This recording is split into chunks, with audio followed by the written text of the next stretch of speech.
Hey guys, today's quick hitter. We are still talking about money matters. This actually will probably be our last quick hitter on money matters.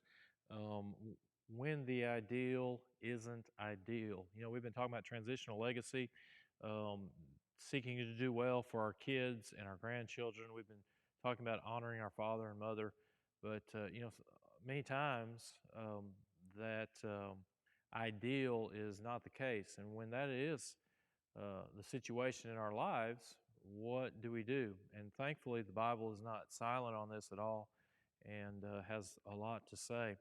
If I were to point you to a passage, I would send you to Philippians chapter 4, 1 through 9. In that passage, Paul is speaking to the church, and there's been a conflict within the church between a couple of ladies, and he is working in resolving that. They were part of the faith and part of the gospel and active and involved, and yet there was conflict. And the reality is, this just happens in life. It happens within church life and family life. It happens in so many areas of our relationships. And so I just want to give you some quick things just to kind of help you in relation to these types of things. So all of the principles, the two principles and the five practices are found in Philippians 4, 1 through 9. And then there's certainly many other passages individually that speak to this as well. So just a couple of things to remember when the ideal isn't ideal. Two principles that you have to have and know. One is you can only control you. You can't control other people. You know, in Romans chapter 12, it talks about as much as it depends upon you, live at peace with those around you. And you can't control other people. You can't control what they say, what they do. You can't control whether or not they would listen to you. You can't control whether or not they'll turn out well. You can't control whether or not they will respond well. So whether or not you're looking up at your parents and wishing they would maybe receive more help from you, or whether you are looking down with your kids and desiring for them to handle their finances better and handle their lives better in order for a good transition to take place later on down the road, you can't control that. All you can control is you, and you have to keep that principle in the forefront of your mind. God has not given you the stewardship to control everybody else in their lives. He's only given you the stewardship to deal with the things that are in your life and deal with those well. So, first principle is remember you can only control you. And then the second thing is you can always practice love. Now, when I say love, I'm talking about what I understand the biblical definition of love is seeking the highest good in the person you're trying to love. And so you can always practice that. Two main commands of Scripture, all of the law summed up, and love the Lord your God with all of your heart, mind, soul, and strength. The second is likened unto it, love your neighbor as yourself. So as I'm loving God, I learn how to truly love others. And in doing so, I'm seeking the highest good in the one love. Now, I have to stand firm in this love because it's the light and the place for people to be able to call home. And so it's one of the key aspects in relationships and in maintaining a relationship through circumstances that are less than ideal. I'm not going to fund bad behavior. It wouldn't be good for them if I did. I'm not going to support bad behavior, but that does not mean that I cannot still love in the midst of those very difficult circumstances. Most of the time, you'll find this in two areas a struggle with giving and a struggle with receiving. One won't receive the grace of God, I won't receive help. And so that oftentimes is with God. Sometimes then that fleshes itself out with other people. Won't receive your help, don't want your help. So receiving is usually a key factor when it's less than ideal. And then the second is giving. Maybe I'll receive help, but I want you to do all the work.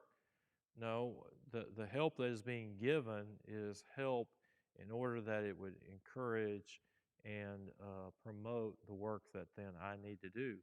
And so look at that giving and receiving. A lot of times, those are the two areas where that's causing things to be less than ideal. And so, 5 practices that I want you to put in place. I'm going to walk through these really quick. One, remember our hope and trust is always in God, certainly not man or money. Psalms 27 talks about this. We've always said that our hope, our trust is in God, not man, not money. So ultimately, God's put this economy in place, but my hope and trust is in God. Secondly, remember that God has given you promise and provision for this kind of thing. His promise and provision is, number one, He is the great provider, He Himself. And then two, the provision for that is His church. So you should be locked into a church. And by locked in, I mean you should have 2 or 3 closely connected relationships that when things go south, they're on your 1, 2, 3 and speed dial. If you don't have that, you're not closely connected in relation to church. And so, whether it be through serving or through small group attendance, you need to develop these kind of relationships, that these are people that you can go to in time of need, because that's the provision God has given you in less than ideal circumstances. Third practice is, remember, most of the time you have more to rejoice with them in than disagree over. A lot of times we can become so focused on these things that we disagree with them on and we can't agree on because of what Scripture states and me standing firm in love. But I focus so hard on that, I don't see that there's 100 other things that we can rejoice in and agree over. And so remember, you'll have things that you can't agree with them on, but don't let that to keep you from rejoicing with them in all of the other things that God is doing maybe in their life, in other areas and in other things. So fourthly, in relation to your practice, be careful before giving input.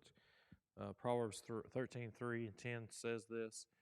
There are 3 types of people. Proverbs shows us wise, foolish, and then evil. A wise person will receive counsel.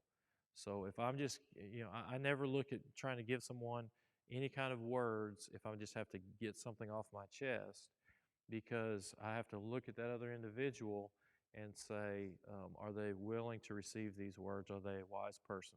If so, then wise words are appropriate. If they are foolish, they're saying, I don't want your help. The best that you can do is tell them what the problem is. The problem I see is you're not willing to receive help, or you're not willing to listen to me. But let me tell you the consequences I see that I want to keep you from. And sometimes that's enough to steer them away, but sometimes, unfortunately, they have to go through those consequences. And lastly, in relation to an evil person, the proverb says, flee, get away from them. You want to run from evil people. And so those are the 3 types of people. So always be careful before giving input. And then lastly, the 5th practice is always leave the light on and the door open. Prodigal son, the father was standing with the door open and the light on, looking down the road for his son to return.